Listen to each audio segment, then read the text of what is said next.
Government ఉద్యోగాలు అమ్మబడను. Group 1 ఉద్యోగాలు కానీ, ఎస్ఐ ఉద్యోగాలు, లేకపోతే కానిస్టేబుల్ ఉద్యోగాలు, లేకపోతే ఎస్ఎస్సి ఉద్యోగాలు, లేకపోతే యూపీఎస్సీ బోర్డును కూడా మ్యానిపులేట్ చేసి ఉద్యోగం సంపాదించడం. ఏం మాట్లాడుతున్నారండి మీరు? Assistant engineer. సో ఏం మాట్లాడుతున్నారు ఏంటంటే ఇది ఈరోజు ఒక ఇన్సిడెంట్, 2 రోజుల క్రితం ఒక ఇన్సిడెంట్ జరిగింది. 114 మంది విద్యార్థుల్ని అరెస్ట్ చేశారు. 3 బస్సులు వెళ్తూ ఉన్నారు. ఎక్కడికో తెలుసా? మన శ్రీకాకుళం నుంచి ఒరిస్సాకి వెళ్తున్నారు ఎగ్జామ్ రాయడానికి. ఒక్కొక్క పర్సన్కి 25 లక్షలు.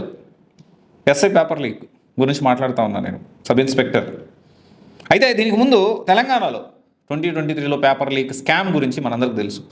దాదాపు 49 మందిని అరెస్ట్ చేశారు. దాదాపు 15 ఎగ్జామ్లు కంటిన్యూస్గా ఈ పేపర్ లీక్ స్కాండల్ అనేది జరిగింది. దానివల్ల కోర్టు కూడా కొన్ని హాల్ట్ చేసింది. Group 1 assistant engineer and assistant executive engineer, ఇలాంటి తర్వాత ఇన్స్పెక్టర్ మోటార్ సంథింగ్ వెహికల్ సంబంధించిన ఆర్టీఐ ఇన్స్పెక్టర్, దానికి సంబంధించిన ఎగ్జామ్ కూడా ఆగిపోయింది. ఇది ఒక పక్క. Government city neat paper leak, ఇదంతా మనందరికీ తెలుసు. ఎంత సంచలనమైంది ఏంటి అనేది మనందరికీ తెలుసు. దీంతోపాటు ఎస్ఎస్సి ఎగ్జామ్ చాలా ప్రొటెస్ట్ చేశారు చాలామంది.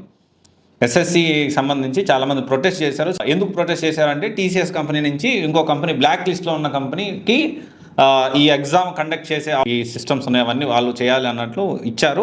ఫ్రాడ్ కంపెనీకి ఎలా ఇస్తారు అని చెప్పి చాలామంది, అంటే బ్లాక్ లిస్ట్లో ఉన్న కంపెనీ, సో అలాంటి కంపెనీకి ఈ ఎగ్జామ్ ఎస్ఎస్సి కొన్ని లక్షల మంది రాస్తారు. గవర్నమెంట్ ఉద్యోగాలు కొన్ని లక్షల మంది ప్రిపేర్ అవుతూ ఉంటారు.